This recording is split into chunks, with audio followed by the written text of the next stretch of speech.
Hello बच्चों, तो चलिए इस प्रश्न को पढ़ते हैं। निम्नलिखित से dy बट्टा dx ज्ञात कीजिए। 5x² plus 5y² minus 7y plus 3x plus 2 बराबर 0। तो यहाँ पर देखो ये समीकरण दिया हुआ है और हमें dy बट्टा dx का मान बताना है क्या होगा। तो प्रश्न में आगे बढ़ने से पहले इस प्रश्न से संबंधित जो मुख्य उदाहरण है उसकी हम चर्चा कर लेते हैं। तो देखो मुख्य उदाहरण x की घात n का जो अवकलन का सूत्र है x के सापेक्ष क्या होता है, n गुणा में x की घात n माइनस 1, जहाँ पर n क्या है, अचर है। और देखो कोई भी फलन है उसके गुणा में कोई अचर k लिखा हुआ है। अगर हम इस पूरे का अवकलन कर रहे हैं x के सापेक्ष, तो यहाँ पर ये जो अचर है ना, इसको हम अवकलन के बाहर गुणा में लिख सकते हैं और अवकलन कर सकते हैं जो फलन है। ठीक है, इस प्रकार कर सकते हैं हम। तो आप देखो यहाँ पर k क्या है, अचर पद है, k बराबर अचर पद।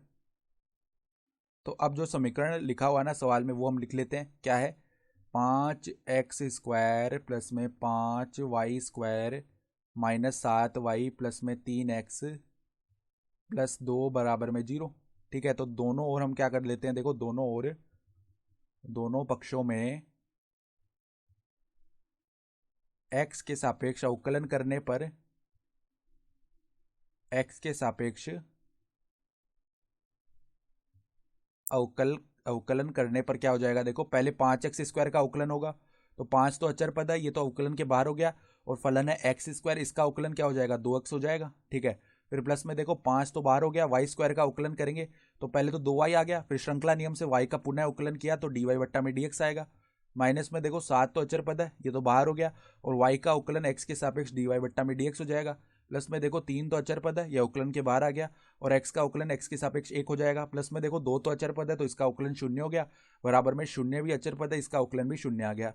तो देखो अब dy बट्टा dx के पदों को हम एक तरफ कर लेते हैं। तो dy बट्टा dx, इसके गुणा में देखो क्या क्या बन जाएगा हमारे पास। यहाँ से देखो एक तो 10y आ रहा है, तो प्लस में देखो 10y यहाँ पर, माइनस में देखो और क्या आ रहा है हमारे पास में, 7 आ रहा है। ठीक है, तो यहाँ पे 7 हो गया, और बचे हुए पदों को उस तरफ लेके जाते हैं हम। ठीक है, तो यहाँ पे देखो 10x प्लस में 3 है जो कि बचेगा, तो ये उस तरफ गया, तो माइनस में देखो यहाँ पे 10x प्लस में 3 हो जाएगा ना। तो अगर हम dy बट्टा dx का मान निकालेंगे तो वो किसके बराबर आएगा, देखो माइनस 10x प्लस 3 बट्टा में 10y माइनस 7, ये आ जाएगा, और ये हमारा क्या हो जाएगा, उत्तर भी हो जाएगा। ठीक है, तो आशा करता हूँ कि आपको ये प्रश्न समझ में आया होगा। धन्यवाद।